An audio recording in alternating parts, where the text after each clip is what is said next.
Hey there, everybody. It's Sarah DeHaven, and I'll be hosting today's EA Zoom meeting on Lucifer. This is bringing the light bearer home. We're going to focus on that kind of angle on it. So, because, I mean, so many people speak about that energy in a way that can kind of not highlight the gold that is contained in it. And since, as Jeff Wolf Green says, it does speak to the nature of evil in the chart, um, I think that we should pay attention to that because evil's a sneaky little bugger, you know. What does Jeff say? If I'm recalling correctly, I think he said it's basically like 99% unseen. Like it's very difficult to detect unless you're paying attention, right? If you're a Plutonian kind of person really focused on evolution, you'll probably catch that bugger. But we're not always aware of when that pull is pulling us away from our individuation, our journey as eternal beings, right? And so we're going to talk about the transits going. Well, I'm probably just mostly going to talk about Lucifer and Libra, honestly, because as I looked through the transits, there's so many things popping off that I don't know if I'm going to have time to talk about it going through Scorpio. But I'll be pulling up a chart here to show you all so that you can see what's going on in the sky. So before we get into that, though, I do want to say, so this kind of information, since we're looking at the transits, it does apply to all of us. Like we're all kind of experiencing this energy of the desire to separate from the Godhead, from Source, from God, Goddess, the higher force, the all. And yet at the same time, if we're really devout, we could say, in our desire to connect to the core of the true self, we can flip the script on this energy and really go into the light bearer mode and reveal some of our greatest gifts and some of our most profound beauty. So in the transits, actually, let me just no, I won't pull up the chart yet. Hold on. Oh yeah, first I wanted to say, if anyone does come into the Zoom meeting, if you have questions and you want to ask, you can jump in at any point in time. So, feel free. But before I go into the chart, I do want to say, like, the transits we're all experiencing, like I was saying, just not, I digressed a bit from that. So we're all kind of getting this Libra facet of the Lucifer influence coming through up until about November 11th, November 12th, I believe it is. We'll double check in the transits later. But to kind of like go even deeper into this, if you're the type of person who's really doing shadow work and wanting to exercise the dark shadow, like the subconscious undesirable behaviors within you, it helps to also consider your natal Lucifer. Where is your natal Lucifer showing up? It's asteroid number 1930. I believe. So if you want to look that up, you can check where it is in your chart.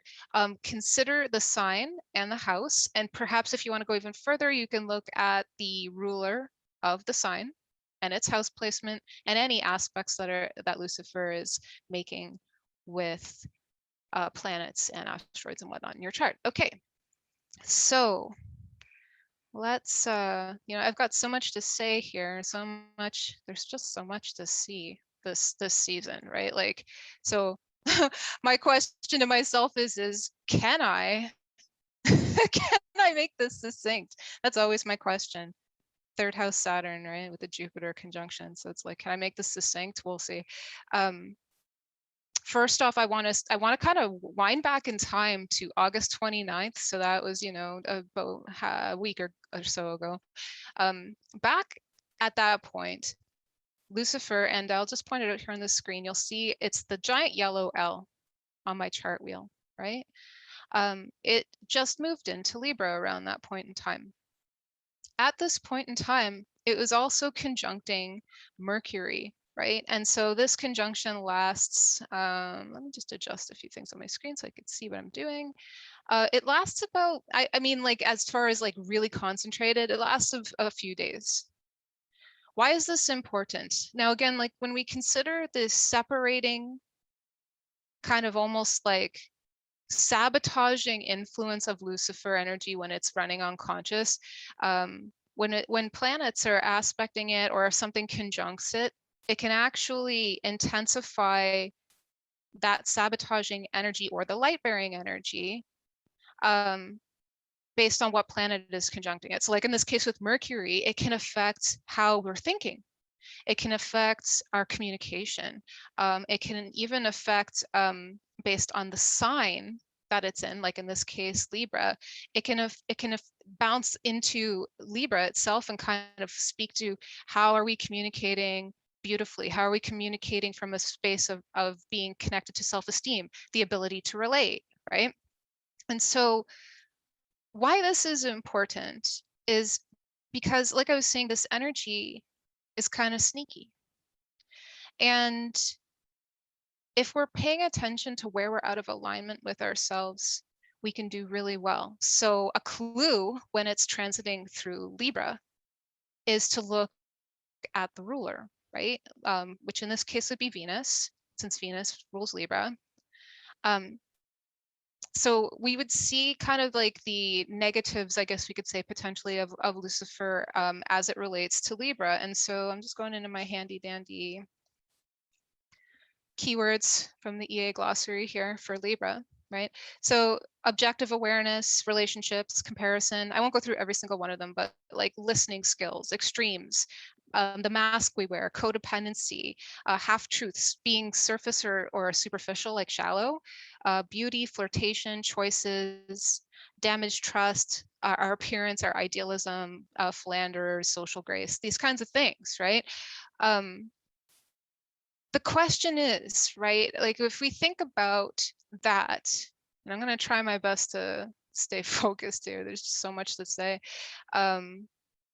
If we think about those keywords or even more keywords that might come up to your mind when you think about the energy or frequency of Libra, we can see with this energy, especially like I was saying with Mercury transiting over it, where with this kind of energy, we can kind of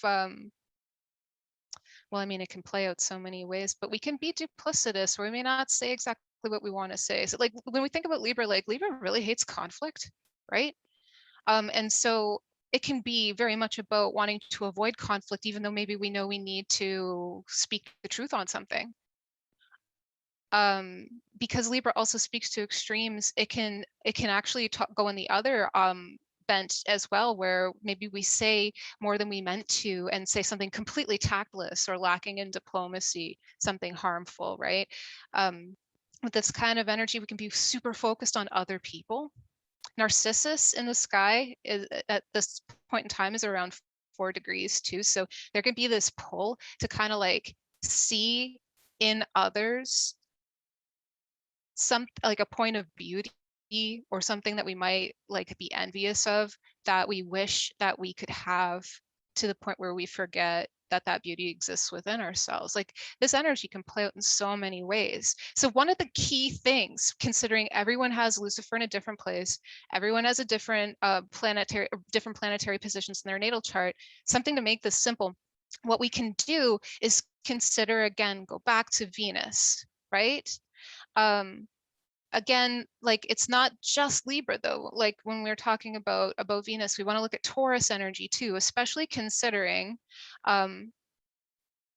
Uranus in Taurus, and that whole important right now with really individuating our value system and developing self-esteem for who it is we intrinsically are, right down to our body and what's inside that body.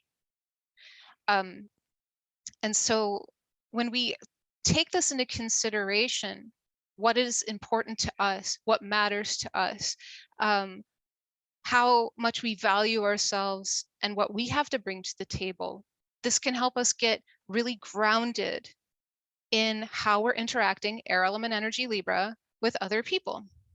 This can help us to take that light bearer energy of Lucifer and flip it into well, just that, the light bearer, out of the like the negative side of like the Lord of Lies, or the energy that takes us away from our path and has us doubting our divinity. We can instead be radically honest, like radical Uranus, right? And honesty, Libra, but in a way that's coming from a desire to want to relate, or a desire to want to be in equilibrium in the body, right? To be balanced and really walk our talk. Um, like I was saying, when we go back, like here, I still have August 30th up. We see that conjunction with Mercury and Lucifer, but prior to that, we'll just go back a little bit. You'll notice Lucifer, not too long before this transit, before it hit Libra, it was trining Pluto, right? And in Virgo. So like when we consider that, because no transit's an island, right? Like we're coming through cycles, we're experiencing cycles. Lucifer spent almost a year in Virgo, you know, and so we had a lot of time knowing what it was like, this subversive energy, what it's like to kind of feel inadequate, what it's like to criticize others, or to see others as flawed, or to see ourselves as flawed, or to feel like no matter how much we try, there's always something wrong, or we need to perfect things, or we could be very focused on our health and well-being, which has been a huge focus over the last year, if you hadn't noticed, right? And so when we consider that Pluto and Lucifer, not just with that trine that's recently happened, but I mean, they interact with each other quite intimately, given that they both correlate to the separation and reunion desire, in a sense, more so separation with Lucifer. We can see with this earth element energy and what's been happening over the course of the year, what's been grounding into us, what's been calcifying, what's been going on in our minds with regard to where we might have been separating or losing our way with regard to who it is that we came here to be. Of course, like I said, though, a lot of us who come to these kinds of videos, who study evolutionary astrology, who are deeply, I would say, devout adherents of the truth, and even like the golden rule, as simple as that is, this kind of energy could also bring us to awareness of where we might have been way too harsh on ourselves, way too harsh on others. Like I said, it really depends on who you are. We can see evidenced in the world the massive imbalance of how this energy has been operating, because there's a lot of fear and paranoia, like neuroses, that can come through with Virgo too. And then when we see that desire to want to control with Pluto in Capricorn, like there is this whole kind of like maybe not realizing where we might be trying to control reality too hard, right? Funny enough, I mean, I could go into it, but chaos is kind of in Gemini right now, stirring things up. So it's not exactly like we're able to control reality. So part of like with Lucifer and Virgo, as it transited in, that we're experiencing it transiting through Libra, it really depends. What were we doing over the course of the year? How are we behaving? How are we focused on our health and well-being, and even like devotion to something greater, deeper?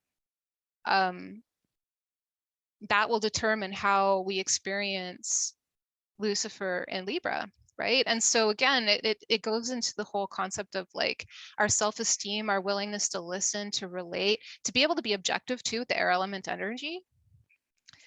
So yeah, the transits, my gosh, there's just so many frickin' transits, you guys. So I'm going to try to think of some of the ones that are most important, like this conjunction actually with Mercury, because Mercury will be going retrograde. Just double checking here. Yeah, it's like in, let's just go and have a look real quick here. I'm just going to double check. Yeah, so we see it retrograding approximately around September 26th, which lines up with my notes. Yeah. And so during this period, Mercury goes conjuncts with Lucifer. It separates from Lucifer in a new phase, and then it comes right back over Lucifer. So it's basically making 3 conjunctions over the course of its transit, as it's moving towards going retrograde, and as it goes back through its retrograde motion and then goes direct again. why this is important is because, again, like I said, well, I mean, let's just think about Mercury, really, right? I mean, Mercury speaks to how we think, how we process information. So if we are paying attention to our thoughts and even really our interactions with others, how we're relating with others, and our equilibrium, considering the Libra energy, right? Our equilibrium within, not just in the body, though that is important because of the Taurus angle of Venus, but also like in our mind and in our words, right? If we're paying attention to that, we can catch where we're out of alignment with ourselves. It really helps actually to have Mars in Virgo during this, if we're using this energy to be objectively observing, I guess you could say, observing our behavior, but without judgment, because that Mars and Virgo can also kind of screw us over if we are being way too hard on ourselves or on reality itself. Remember, like, because we're growing beings, this is a process. So the more forgiving we can be and realistic of the fact that that we are a developing species, we can take notes, essentially, which I guess Virgo loves to do, right? Take notes and just notice where we would like to improve, where we could tap into vocabulary and behaviors that are more in alignment with how we feel inside and how we want to express ourselves, right? Taking it back to Uranus and Taurus. Uranus being retrograde right now too, so that kind of helps a lot. And so here's another thing, actually. This is a bit more obscure. Now, I don't know how many people are familiar with the trans-Neptunian body logos, but I feel it's very significant. It's a very slow moving, well, they don't really know what it is exactly. Like, they think it's, well, it's a binary, like it has another body rotating around it. I believe it's called Zoe. But with logos, why I think this is important if we're considering the concept of individuation and also evolving as spiritual beings and, you know, encased in flesh. Logos is divine logic. To like put it, like to really like grossly simplify it, right? Logos is divine logic. So there is this opportunity as Lucifer is balsamic, moving balsamic, as you can see, and I'm pointing with my finger on the screen like you can see it. What the hell? I'm sorry. Logos there, we got the mouse on the screen, is at about 7 degrees, moving into 8 degrees of Libra. And you'll notice over the course of the month, we see Lucifer moving into a balsamic phase with Logos. So by about September 17th or so, and then it will move past it into a new phase, you know, about September 19th or so, September 18th, 19th. Why I feel this is significant, you know, and more people would say, like, potentially be like, well, why aren't you paying attention to the main planets? And those are important too, but, you know, a lot of people talk about those already. So, you know, let's look at something different, a little fun. So with any balsamic phase, right? It's Piscean in nature. It has a lot to do with letting go of what has transpired over the course of a cycle, so that new seeds can be sown. And sorry, pardon me. It also speaks to preparing kind of for the next cycle to come through tapping into the divine imperative for what's next, but not so much forcing ourselves to begin that process of sprouting that seed, more so letting go of anything that just needs to be put to rest, right? So this can be a time of also literally that, the resting phase before the brand new spark of life, that Arian new phase.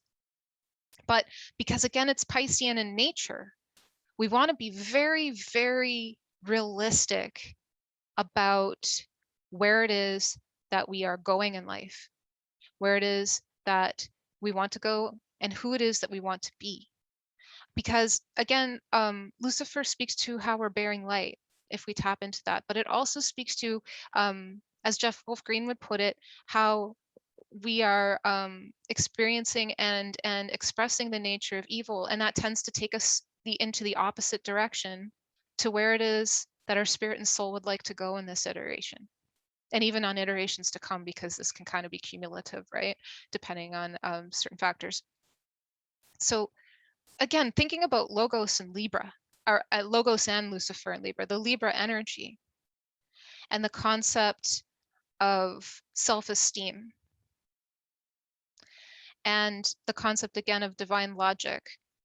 We can learn so much from listening with this kind of energy, but listening to what? Listening to where we're in dissonance with our true self. We can listen within ourselves, of course, because that's where we're going to get that feedback.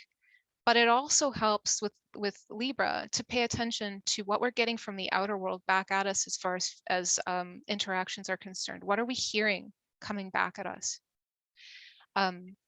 Sometimes it can be a confirmation or an affirmation that we're on the right track, but sometimes discord and conflict can arise. Are discord and conflict inherently bad? Not necessarily. Oftentimes, these types of things can give us incredible feedback with regard to, I guess, how we're approaching things, you know? And so this kind of energy, the divine logic concept, this to me, when I see this, especially with Narcissus thrown in on there, it can actually go way out of whack, and we can believe that maybe somebody else has the answers that we can't find in ourselves.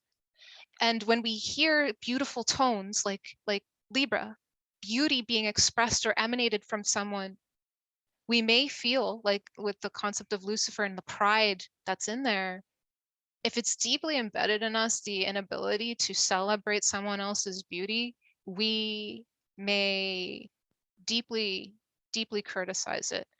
During this time, we could also be hyper focused on things that are outside of ourselves to the point where we think that, again, we can't tap into divine logic and that we're not beautiful. This can cause us to lose sovereignty. This can cause us to lose connection with who it is we actually are as a person. And that is one of Libra's deepest conundrums, is who am I? I've spent so much time, when it goes into its extreme, right? I've spent so much time being what other people want me to be that I don't even know who I am. You know, please tell me who I am. Please validate me. And this can cause, well, I mean, we can lie, like through, you know, people pleasing. We can become extraordinarily passive aggressive. It's interesting because during this time as well, there's that opposition we can see culminating with Chiron, which is retrograde at this point in time.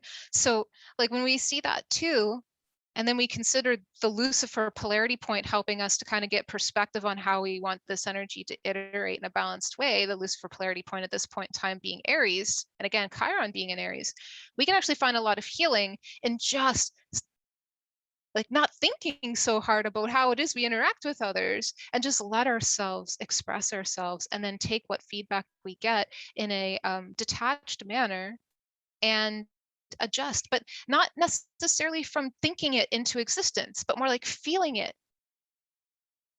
So I feel like that's of a huge benefit during this point in time.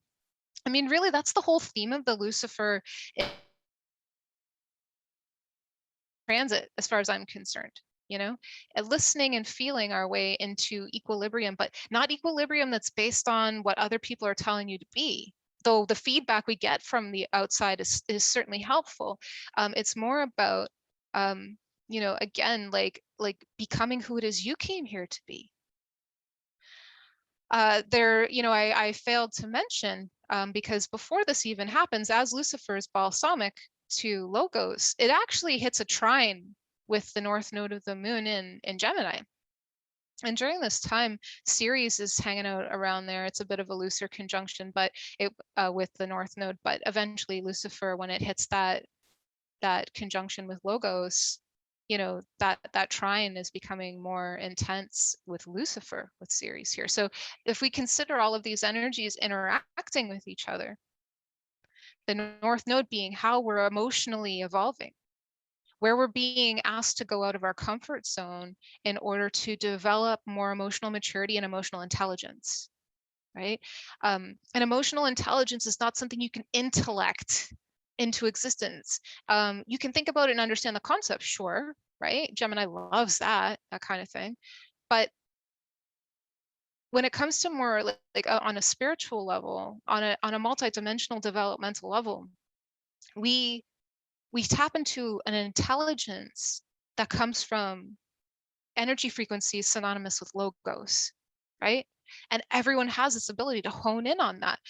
So that trine with the north node of the moon in Gemini shows us that we can emotionally develop through willing to see different angles on relating, on willing to learn to speak our own language, on learning to learn the language of others and learn the language, all the languages, in such a way where you can pick and choose what words match the frequencies you would like to speak out so that it's really authentically you and your words, right? And that's something that you don't have to be great at with grammar.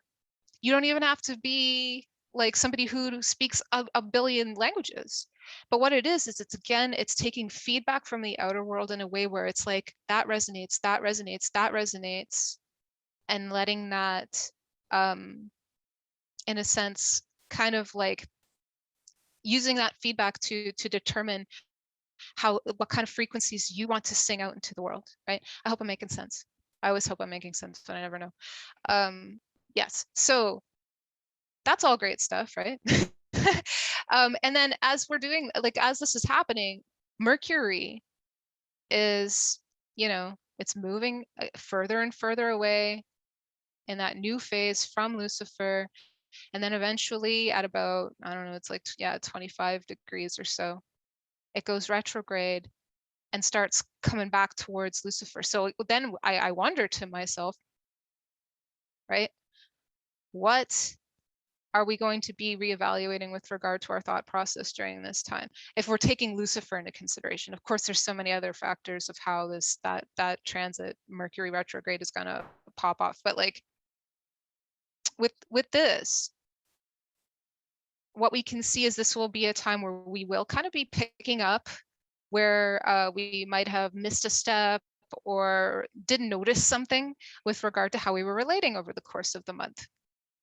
And this can be really, really useful, again, if we are being very honest with ourselves. Of course, like if we're the type of person, and I highly doubt these people would be watching this kind of a video, but if you're the type of person that doesn't want to grow and really just wants to like iron fist reality, this could be a time where we might experience some emotional extremes. I mean, especially when you consider, again, just planets like Pluto, for instance. I mean, Pluto is squaring when Mercury goes retrograde. It is, they are squaring each other, and so like this can really be like massive projection control dynamics that are just not great in general, but especially not great when Mercury's in a closing phase with Pluto. Like that's stuff that, from what I can tell, we're supposed to be letting go of at this point in time, right? Just my opinion. I could be wrong about that. Let's see. I had some other things I wanted to say here. Oh yeah, so this is actually the thing I wanted to mention earlier, but I kind of got off track. It speaks more to the north node of Neptune, which I feel is important to mention because eventually, and we'll kind of skip forward in time here with my amazing machine that can take us forward in time, my astrology software, you'll notice that eventually Lucifer, once it hits about 20 degrees of Libra, and even before that, I mean, there's this whole the stellium with the sun and Mars, but it ends up hitting an inconjunct with Neptune. And this is a waning inconjunct with Neptune. So why this is relevant are a few things. Pisces energy is exalted when we consider Venusian energy. This can be incredibly wonderful when it comes to being able to truly have empathy and universal understanding of the human condition, of what other people are going through, what we're going through, artistic expression, to be able to really sing the spirit of all that is out into the world in a way that could deeply touch other people. With the Lucifer bent, we can be especially beautiful and talented during this time if we are, again, honestly working on this energy. But it can also be very deceptive. Why, like, and how to subvert that, right? Because that's the whole point of this presentation. Like, we want to subvert these forces so that we are fully in our power, right? Like, that's, at least, I don't know. I think that's a good strategy for life. Right? We want to be in our power. We want to be tapped into that fully. I mean, I feel like, you know, just imagine what the world would be like if everybody was like fully in their self-esteem, fully in their body, fully in their honesty, you know, able to just be. Interestingly enough, the polarity points for Lucifer at the moment, right? During this transit. But like, part of the problem is, from what I can tell, because Neptune is another little fuzzy bugger, that it can be hard to, it's like, oh, don't do that on camera, Sarah. Jesus Christ. Sorry, my language.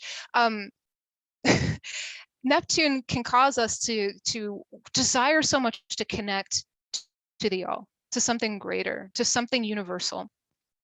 And yet, part of that process is really painful, you know, because it, as beautiful and as deep as the feelings that we can experience with Piscean energy, it can also be very, very disillusioning, very painful, to the point where we're just like, the dark night of the soul. I think, you know, it could probably fit into Scorpio, but I think that it really goes with Pisces too, you know, when you realize some very almost nihilistic truths about reality.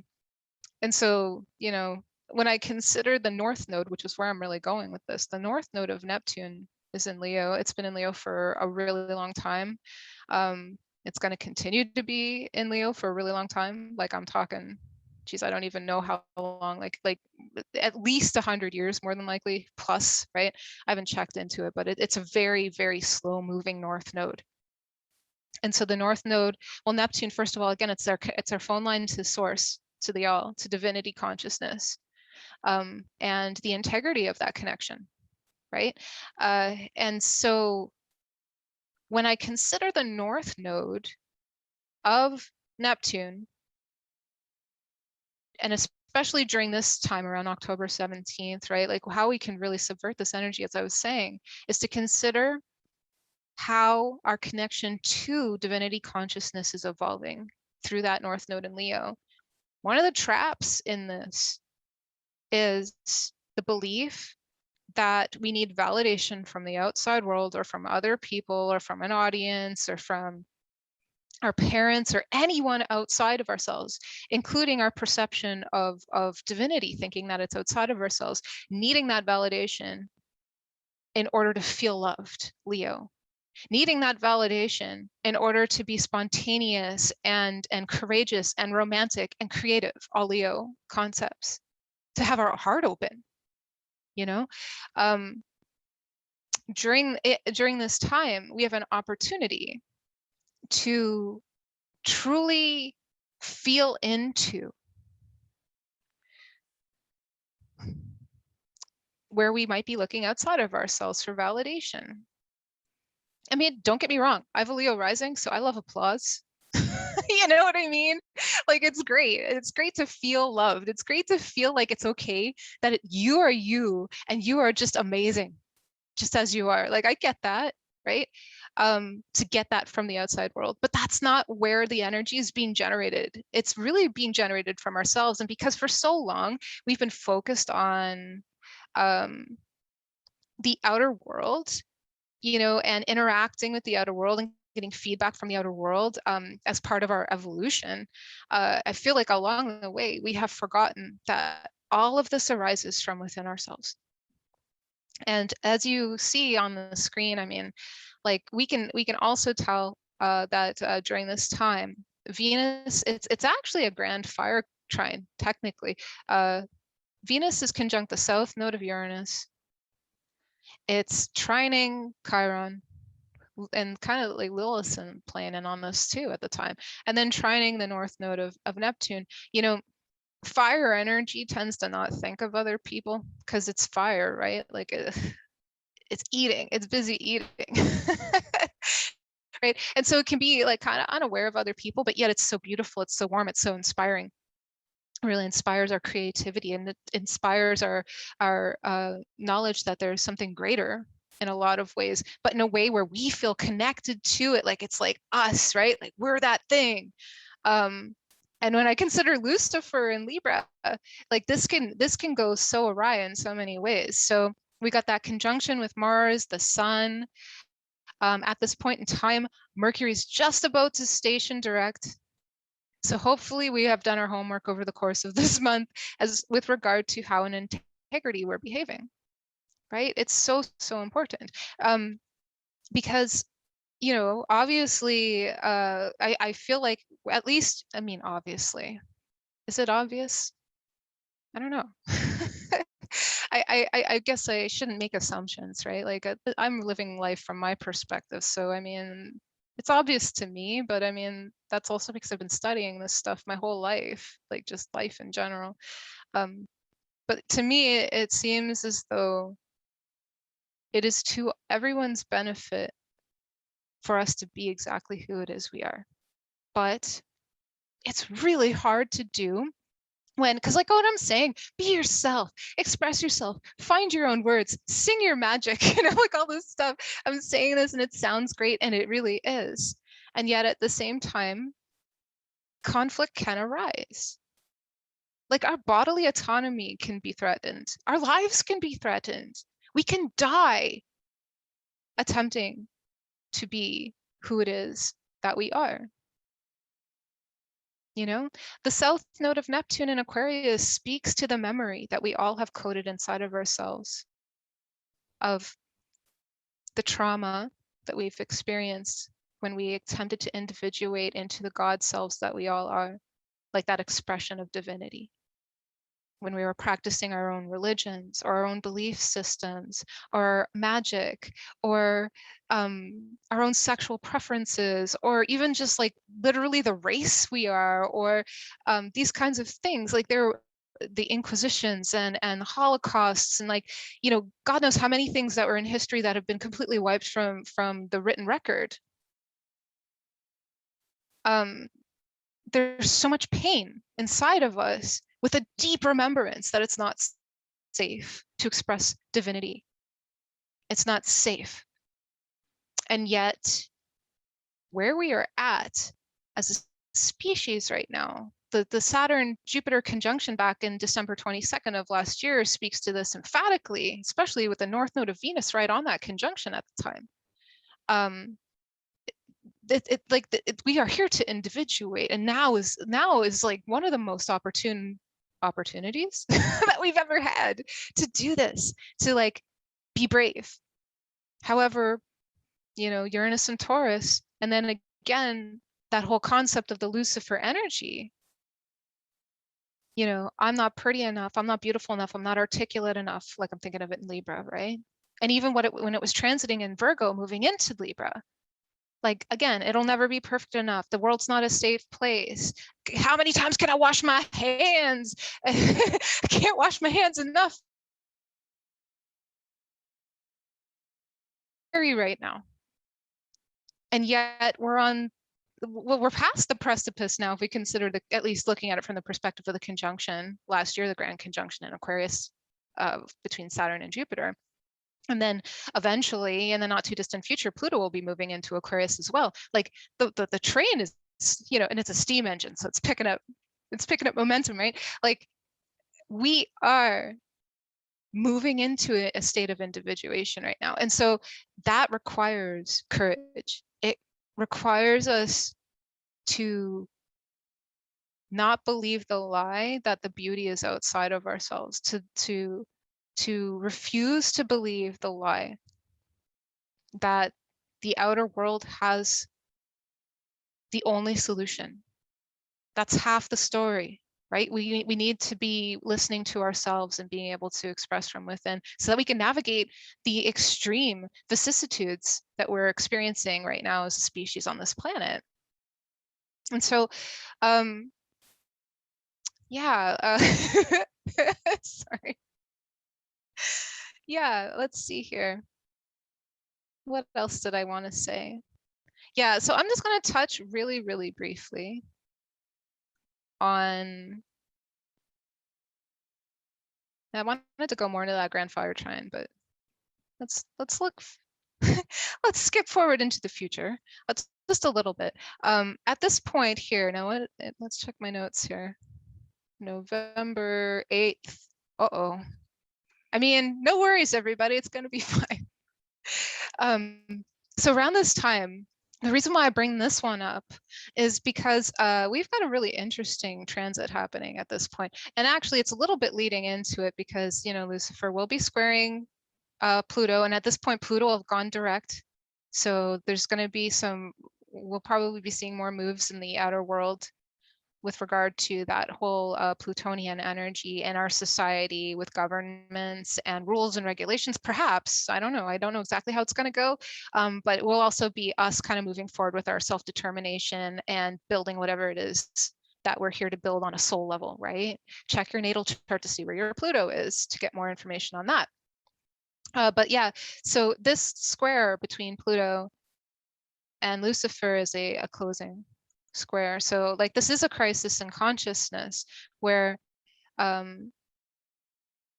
it's almost like, you know, you might be hearing, because this kind of energy does kind of whisper to our subconscious. It's not necessarily calling you up on your phone or texting you to say, hey, I'm here to screw you over and here's how I'm going to do it. It's not like those TV villains that give away their whole like plan so that the superhero can save the day. Lucifer's much more insidious, right? It's much more insidious. So the crisis in consciousness here may not be coming up in the conscious mind. Again, this is why it benefits us so greatly to be just honestly listening to our body, because our body will really tell us when we're in shadow or when we are truly in light, right? Like we just want to be very honest about it and willing to listen so that if we aren't able to tell the difference, that we build that muscle, because it is inherent to us to be able to know the difference between right and wrong, right? So the crisis in consciousness can be with Libra and Capricorn energy. Like, how do I people in society these days in a way where it's going to work for me? How do I deal with the extremes that we're all experiencing in society in a way where I can keep my equilibrium? How do I build my future, my plans, what I'm here to do when I don't necessarily believe that I have what it takes, self-esteem, right? Seeing the beauty. And then there's more, right? Like around this point in time, Lucifer is trining Chaos. And this is like my favorite asteroid these days, Chaos. It's a really fun one because like Chaos can seem really scary. It's kind of like you can't control it, you can't map it, you don't know when it's going to do something, where it's going to do something. But yet this, I believe, the concept of chaos is the key to the divine feminine, which if we look at the north node of Pluto being in Cancer, this can be very much a major key to our evolution as a species if we make friends with chaos. Jeff Wolf Green would talk about the matriarchal period before the patriarchy came in, and like kind of like everything kind of got way imbalanced, right? As we're kind of experiencing now. Kind of, I mean, like totally experiencing now. I hypothesize that back, like way back in the day, before there was such a control on the feminine, and I'm not just talking about women, I'm talking about like feminine energy, feminine thought, feminine behavior, like these kinds of things, even grace, right? Before there was such a clampdown on that expression, I feel that relationship with chaos, because chaos really is, it is that factor that we just can't account for, and yet if we relinquish ourselves to needing to control reality, like Pluto and Capricorn might be obsessed and wanting to do, right? Addicted to even. And the south node of Pluto and the south node of Saturn playing in on that too, both being in Capricorn. Like if we consider letting go of needing to even control down to like when we set our alarm clocks and live with the rhythms of nature, we can work with chaos in a way that could be very beneficial to us. With the trine between chaos in Gemini and Lucifer in Libra, and then more loosely conjunct, we got Damocles, south node of Juno, and Jupiter in Aquarius. Like we got this air trine going on here. Like it really, from what I can tell, it seems as though, well, I mean, like to put it just very succinctly, things are going to be kind of cray around this time, at least in the airwaves, right? Which could be online, in the media, how we're interacting with other people, what's going on, even in society, how it's innovating and evolving, considering like the Aquarian bent. But we also, like, when I look at this, from what I can tell, like this again is, if we consider how Lucifer speaks to the subconscious, kind of whispers to us, kind of tries to get us to take the low road rather than the high road, this would be an excellent time, from what I can tell, to kind of just let things be in their beingness. Sometimes, you know, I mean, like I was saying, we often, many of us, myself included, may want to solve whatever's in front of us and find a solution and just freaking fix it already, or make it work, or just put a rule in place, you know, like, oh, if we do it this way and everyone does it this way, then it, you know, everything will be fine. But as we've seen in the world right now, and I would credit the Aquarian energy of that conjunction and the new phase of Jupiter to Saturn, you know, and even the new phase of Saturn to Pluto.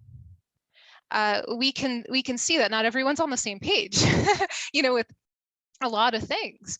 A lot of people want to do things differently, and a lot of people are conforming, and not necessarily conforming because they want to. It's just they may not be sure of what a solution could be, what could be the best solution.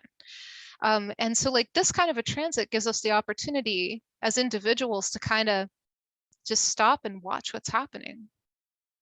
You know, air element energy so much wants to interact because you know, I mean, it's just kind of how it behaves. But if we can still be in stillness during chaos, be in stillness during extremes, be in stillness during trauma, we can get a really, really, really clear perspective on what the hell is actually happening, right? And in turn, what this can do for us when we consider Lucifer moving through the last degrees of Libra, right? So kind of in its own, technically like kind of like a mini balsamic phase, if we were to consider Libra being like an entire cycle of its own, right? There might be stuff we're having difficulty with regard to being in equilibrium, being in our honesty, in our tact and diplomacy, our beauty, our grace. And yet, if we can just listen and observe, we'll be well prepared when it gets really cray and Lucifer goes into the dark and mysterious and taboo and sticky and, well, I mean, not every Scorpio is like this, but you know, it's kind of mucky, kind of shadowy, right? Just the energy frequency, not like the people necessarily. I'm just talking about the energy. But when Lucifer goes into Scorpio, depending on what we've been doing to prepare as far as how we are checking ourselves, how we are behaving, how much in integrity we are to the divinity conscious that exists within us. So, i.e., being conscientious, right? Living by the golden rule. Yeah.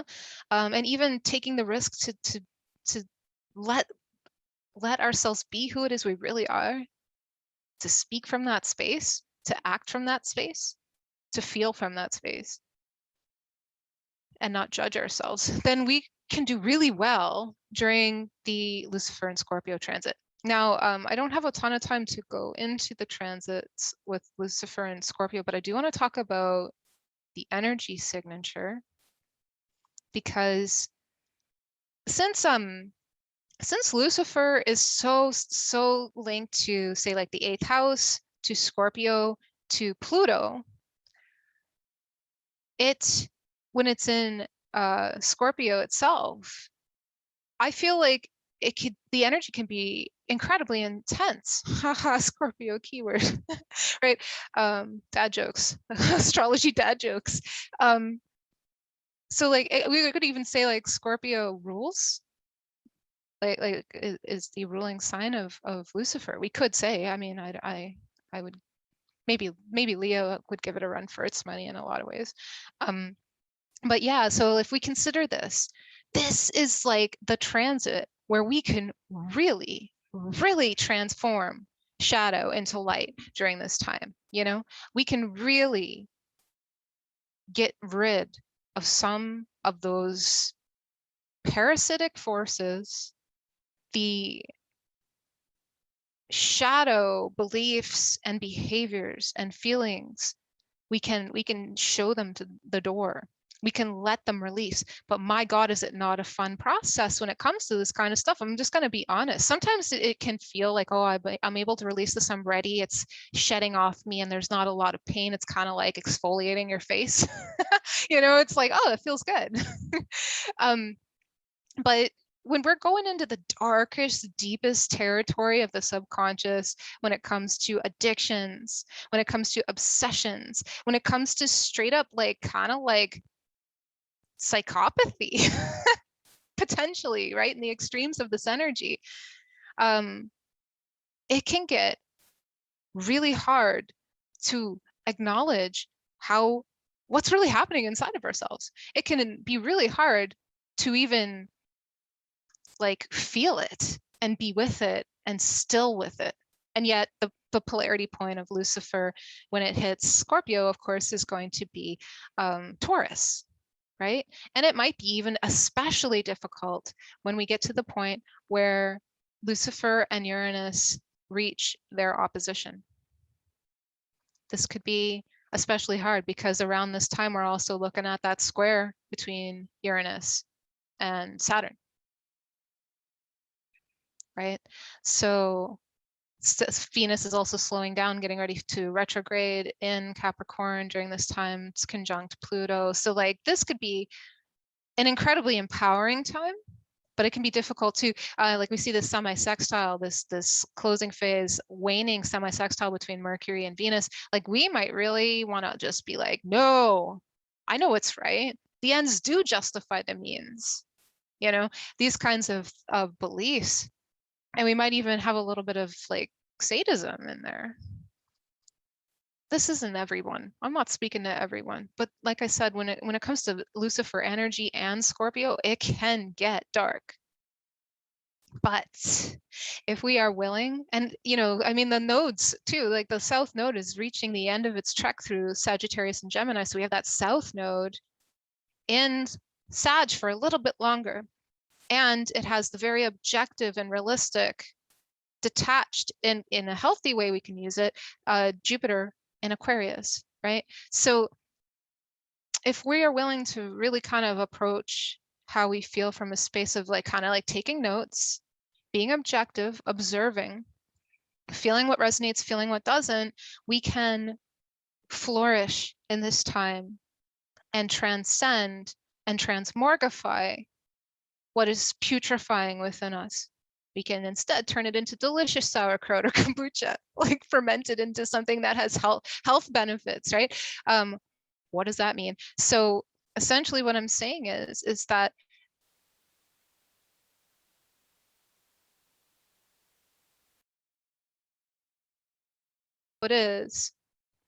it's about seeing the city, the gift, like the divinity that exists in the shadow, because it does. There's truth in shadow.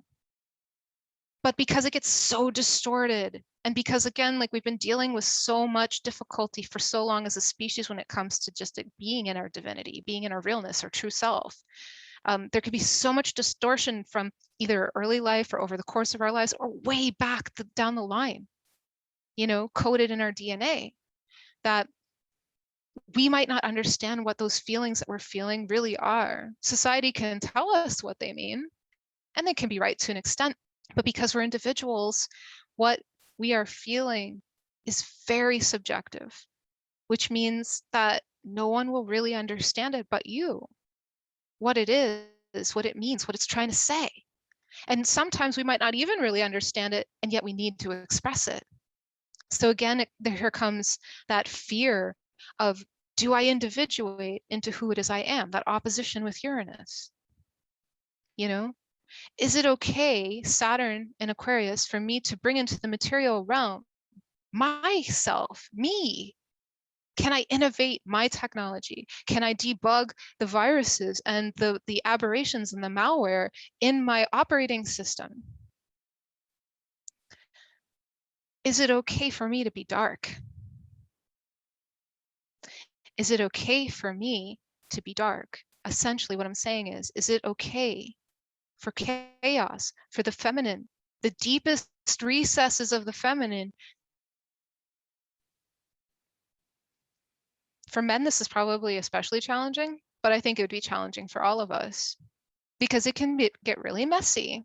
And when it comes to Scorpio, Lucifer, it's going to depend on where it's shown up in your house. For me, in the fourth house, right? It would be going through my fourth house. I'm anticipating, as somebody with Pluto on the IC, that it's going to be a very emotional time. And for me, with an Aries moon, bottling up emotions is not healthy, right?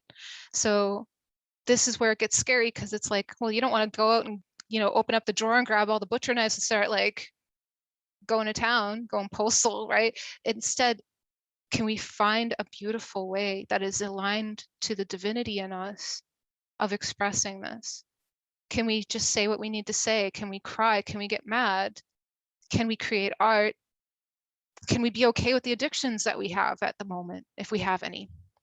And pay attention to them again objectively so that we can see what is dissonant to our original codes and what is resonant to our original codes. Often it's much easier for us when we're evolving to release what is not in integrity to who it is we truly are if we're willing to just look and not judge and not condemn, but just to be with ourselves and listen, but also be honest.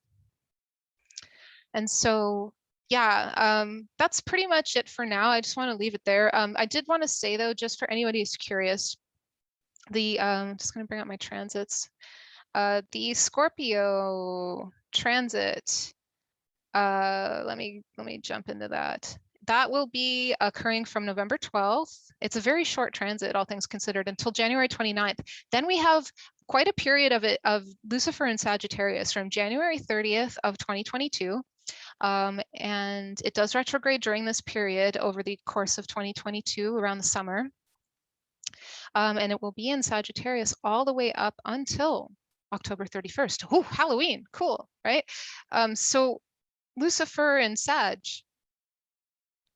where it bears light is when we're sincerely seeking the truth, where we're sincerely seeking the truth and not assuming that we know everything, right? So we're preparing for all of this, as I was saying, all of this, everything's preparation essentially for what? For the now moment. Like, we're not preparing for a time in the future. We are preparing in the now moment by being in devotion to the unfoldment and the experience of who it is we came here to be. And so when we tap into the light bearer energy via Lucifer with a willingness to sincerely release anything that's out of integrity to who we are, and no one can tell us, again, I just want to say this before we part, no one can tell you what is in integrity to you except you. People can give you feedback and it can be valid, right? Because the outer world does have important data, but the inner world, I argue to say, may be even more important if you haven't been listening to it. It's worth your while to learn how to listen to yourself and to understand and trust that it's necessary for you to be able to listen to yourself and validate what's happening within and to learn how to express that. Lucifer and Scorpio, it can bring out what's really taboo about ourselves. And some of it can be appalling and even just disturbing. But if we're willing to pay attention to it again, we can find where we're in dissonance and where we're in resonance with ourselves. Because even though the world may not understand what's taboo within ourselves, that's not what this is about, right? You're here to be you. And I will say that if you are in your divinity consciousness, if you're developing that, it can't be anything but beautiful, right? That, I mean, I have to part for now, so there's not much more I can say to get into that, because that's a paradox in and of itself, what I just said. But, I hope what information I did share with you up until this point has been valuable. Hopefully we can reconvene and speak about this more in the future. But yeah, for now, I will end it there. Awesome, Sarah. This has been very enlightening. I mean, just how you pulled together all of the transits and showed how how important Mercury was, is, and Venus, and just everything that you just pulled it together and wrapped it up beautifully. Thanks, Sue. Great. I hope everybody gets a lot out of it. Thank you. Absolutely. And we will talk to you again soon, hopefully. Definitely. Bye, everybody.